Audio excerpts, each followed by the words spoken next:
Listen closely, because this isn't just another story about Meghan Markle in Paris. It's the story of how fashion's most powerful house used silence, not statements, to send a message that echoed across the entire luxury world. When Meghan landed in Paris, she didn't arrive quietly. Her team called it a private fashion trip, but behind the scenes, it was an attempt at something much bigger. This wasn't tourism. It was a carefully crafted comeback. Dior had always been her dream, a brand that dressed royalty, crafted icons, and built legacies. But when she walked into Dior's marble front entrance, expecting fittings, meetings, and creative discussions, the atmosphere wasn't welcoming. It was frozen.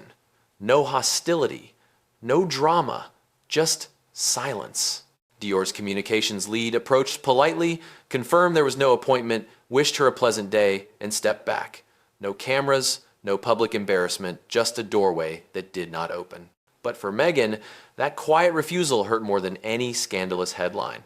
Inside Dior's offices, staff had been briefed days earlier. No engagements, no collaborations, no exceptions.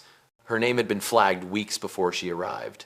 The rejection that day wasn't a last-minute decision, it was the final act in something much deeper. Because for months, Meghan's team had pitched Dior with glossy proposals, ambassador campaigns, and big branding visions.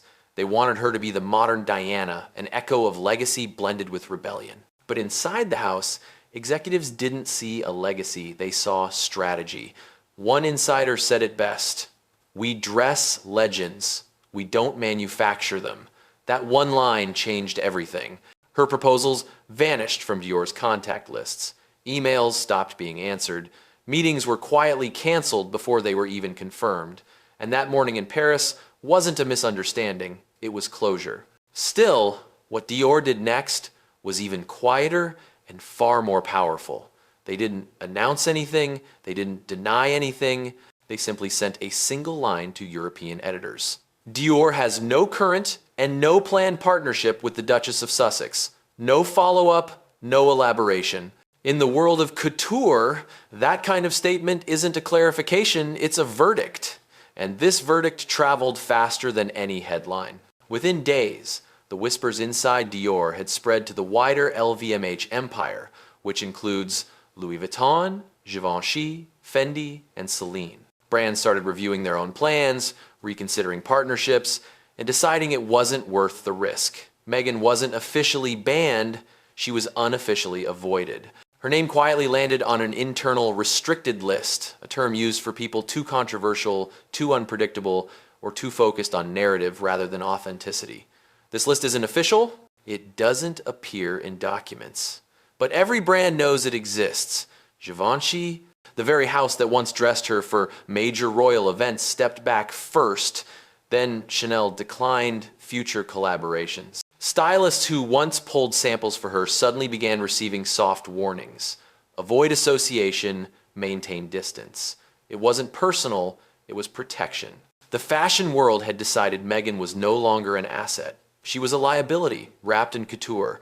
But she wasn't ready to accept that. Days later, she arrived at Balenciaga's Paris Fashion Week show in what many believed was her re-entry moment, a chance to reclaim her space in fashion's elite circle. Cameras flashed, lights glowed, and she walked in with poise.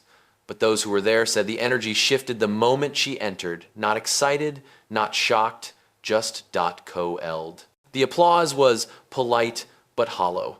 Editors kept their heads down, designers didn't approach. Even photographers, who normally fight for angles, let the lens drift past her. It looked glamorous online, but in that venue, it felt like a quiet performance. A reminder that presence doesn't equal acceptance. Backstage, the conversation wasn't about her outfit or elegance, it was about something you can't photograph, the feeling she brought with her. Stylists described it as heavy, forced, and unsettling. Some mentioned perfume, some mentioned a scent, but none of that mattered. The fashion world doesn't judge smells, it judges energy. Paris forgives arrogance. It forgives scandal. But it does not forgive when the atmosphere feels artificial. And that night, Meghan's presence felt exactly that, manufactured, not natural. But the moment that changed everything came later. After the show, Meghan was seen filming near the Ponte l'Alma tunnel, the same place where Princess Diana's life tragically ended. Her team said it was just a scenic route, just another Paris moment. But the city didn't believe it. How could it, when Meghan had built so much of her brand image around Diana's memory? To those in Paris, it felt like performance, not tribute, like narrative, not respect. And in Paris, that is a line you do not cross. A former Dior strategist said quietly, Diana's legacy belongs to memory, not marketing. That moment didn't just damage Meghan's comeback, it ended it. Because fashion isn't just about beauty, it's about meaning. And Paris felt she had stepped into something sacred, not symbolic. By the end of Fashion Week, it was clear that something had shifted permanently. She did attend shows, she was photographed. But something was missing, not cameras, not attention, respect. Her outfit that day wasn't gifted, it wasn't custom, it was borrowed. In fashion, that speaks volumes. No special fittings, no personal tailoring, no official welcome. That's not collaboration. That's just attendance. In fashion, presence isn't privilege. It's invitation that matters. And she no longer had one. The rejection wouldn't be seen on runways. It would be seen in something much colder silence. Editors who once praised her now avoided eye contact. Stylists who once called her now stayed quiet. Photographers stopped chasing her best angles. Nobody booed. Nobody whispered loudly. They just stopped looking when she entered the room. That is the fashion world's harshest verdict. Not scandal, not exclusion, but indifference. Because in this world, when they stop trying to photograph you, it means they've already decided your story isn't worth capturing. When she boarded her flight home, the cameras still flashed, but the warmth was gone. She didn't leave Paris as a fashion icon. She left as a reminder that admiration cannot be demanded.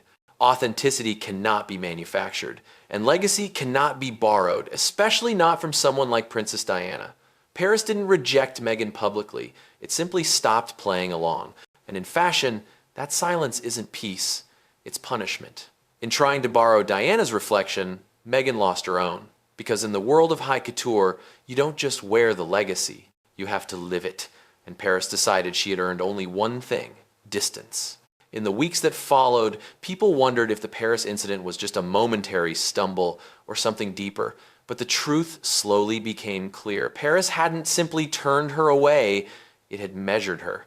And the result wasn't rejection based on appearance, talent, or ambition. It was based on essence. In the fashion world, the rarest currency isn't beauty, fame, or even influence. It's authenticity. You can rent a dress, pose for photos, even spark headlines, but you cannot rent presence, you cannot borrow legacy. And while Meghan had the spotlight, she no longer had the glow. That intangible quality respect cannot be demanded. It has to be earned.